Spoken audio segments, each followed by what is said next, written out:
Lovable Lyle by Bernard Waber.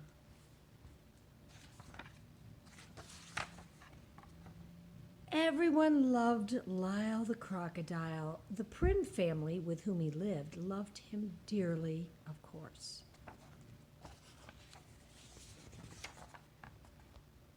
And the bakery lady loved him.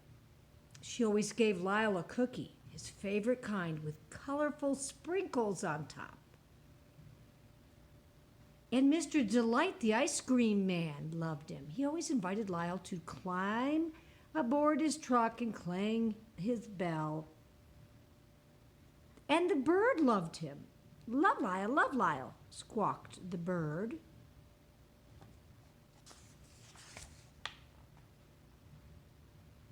And the children loved him. They always called for Lyle to come out and play. And in return, Lyle loved the whole wide, wonderful world. He didn't have one single enemy in it. Or so he thought. One day, quite mysteriously, a note addressed to Lyle was slipped under the door of the house on East 88th Street.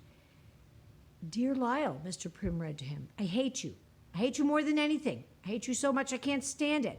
And the note was signed, "Your enemy."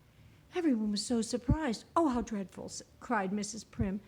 "Whatever reason could anyone have for hating Lyle?" "Don't worry about it, Lyle," said Mr. Prim. "Just keep being your wonderful self and try to forget this ever happened." Lyle went off to bed that night, trying hard to forget. Still, as he switched off the lights and gazed down upon the empty street below, he could not help sadly thinking, "Someone out there hates me." The next day, Lyle lost himself in play and managed to forget all about the note, only to be reminded by a second one delivered as mysteriously as the first. "Dear Lyle," read Mrs. Prim, "I hate you even more today than I did yesterday, if that is at all possible." And again the note was signed, "Your enemy." "Oh, these horrible notes have just got to stop," Mrs. Prim cried out desperately.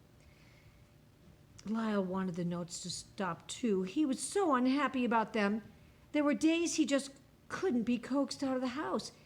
He began to wonder if he was growing ugly. He practiced smiling.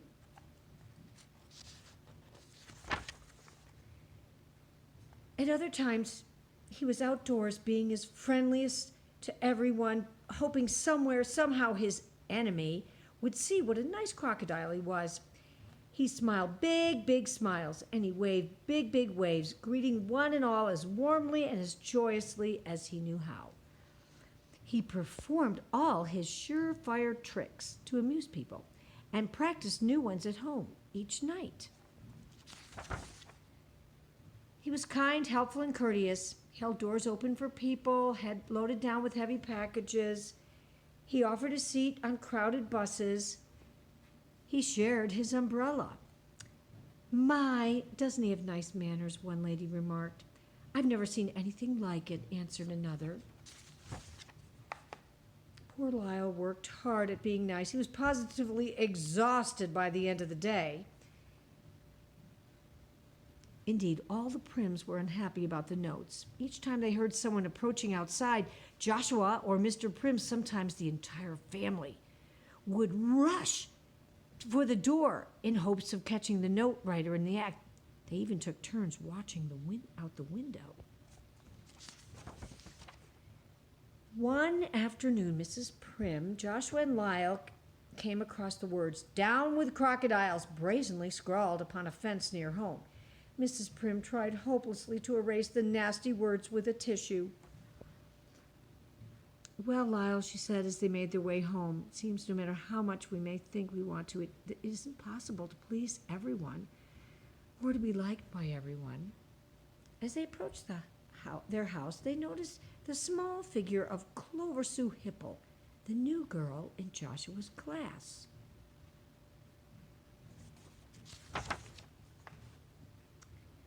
By the time they reached the door, Clover was gone, but resting under the door was still another note. "I I just don't know if I can bring myself to read it, sighed Mrs. Prim, but she forced herself just the same. Dear Lyle, she read, I wish you would go away and never come back, ever, ever, ever again. Once more it was signed, your enemy. Sadly, Mrs. Prim crumpled the note in her hand. Oddly, during the next several days, Mrs. Prim and Lyle found themselves running into Clover Sue Hipple almost everywhere. They went at the supermarket. They discovered her peeking out from behind a huge display of cornflakes. Another time, they caught a glimpse of her hiding behind a tree. And again, one afternoon, they discovered her crouched behind a mailbox. Each time, Mrs. Prim smiled and tried to say hello, and each time, Clover skittered off before she had a chance. One day, as she was about to leave the house, Mrs. Prim glanced down just in time to see a note wiggled its way under the door. Quickly, she opened the door. Before her, wide-eyed with surprise and still clutching the note, stood Clover Sue Hipple. Clover, dear, please don't run away, cried Mrs. Prim. I would like to speak with you about Lyle. Has Lyle done something to make you angry with him? He takes my friends away from me, Clover burst out. He what? He takes my friends away from me, the little girl said. When Lyle comes out, my friends run away. They run to play with him, and they play with him all the time. I never have fun when Lyle's around. But why can't you play with Lyle, too? Asked Mrs. Prim. Because, answered Clover. Because of what? Because I'm not allowed. My mother said I'm not allowed to play with crocodiles. Why don't you invite Clover's mother here to meet Lyle, suggested Mr. Prim that night. I'm sure when she sees for herself how gentle Lyle really is, she won't mind if Clover plays with him. Mrs. Prim telephoned Clover's mother that very next day. Lyle and I want so much to meet you, she said. Could you come join us for tea tomorrow afternoon? I would be delighted, answered Mrs. Hipple. Mrs. Hipple made a note of the address, and all was carefully arranged. Now, who is this nice Mrs. Prim? Clover's mother wondered, setting up the new house.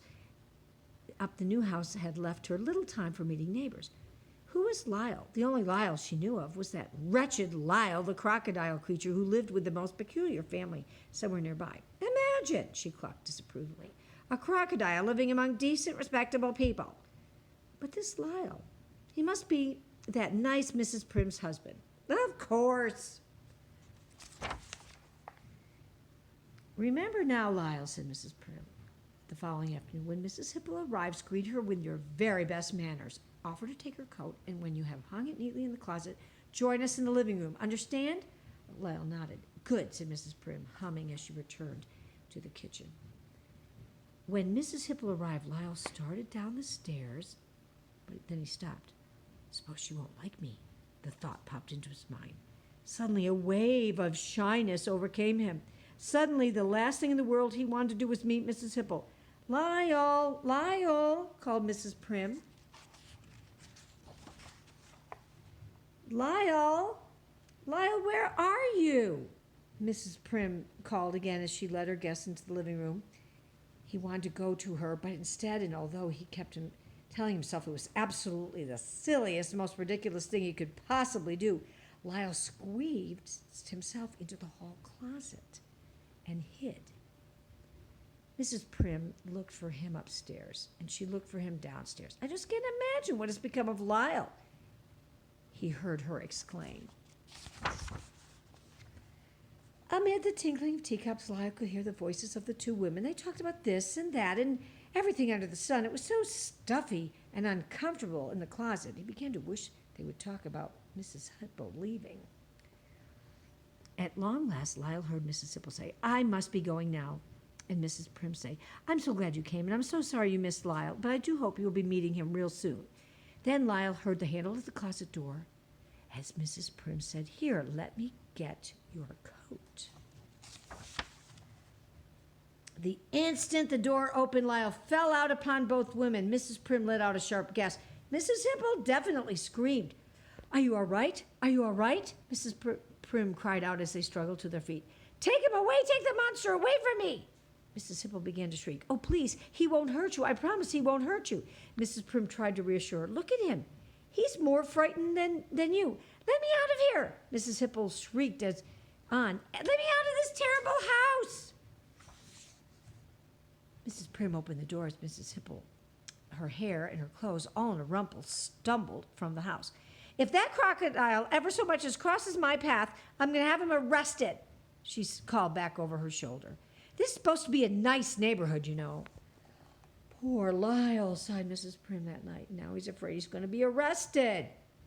We're just going to have to think of something to take his mind off his troubles. On the first warm day, the Prims knew just what to do with Lyle. We'll take him to the beach, they decided. Swimming has always been Lyle's favorite sport, smiled Mrs. Prim. And he's by far the best swimmer in the family, her husband said.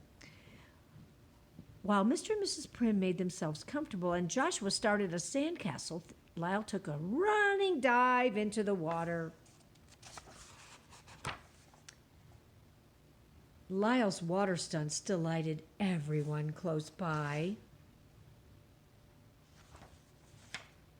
Everyone, that is, except Mrs. Hipple, who had just arrived and with Clover was dunking her feet. Mrs. Hipple set out at once to find a lifeguard. Lifeguard, lifeguard, she cried. Do you permit crocodiles to bathe here? Well, certainly not, answered the lifeguard. Well, it might interest you to know that there's a crocodile bathing out there this very minute. Mrs. Hipple pointed to the spot where she had seen the crocodile. Suddenly, everyone on the beach was looking and pointing, but not at the crocodile. They're pointing to a little girl, thrashing about helplessly in the water. Clover, Clover, cried Mrs. Hipple, she's drowning. The lifeguards immediately pushed off to the rescue, but Lyle raced to the scene before them. There's a crocodile out there, someone gasped. No, it's Lyle, said Mrs. Prim, standing nearby. I mean, it's Lyle, the crocodile. Lyle brought a very wet but happy Clover safely back to shore. Hurrah for Lyle, the crowd shouted. Oh, Lyle, dear friend, sobbed Mrs. Hipple. How can I ever thank you enough? Everyone was so proud of Lyle. He was immediately appointed an honorary lifeguard.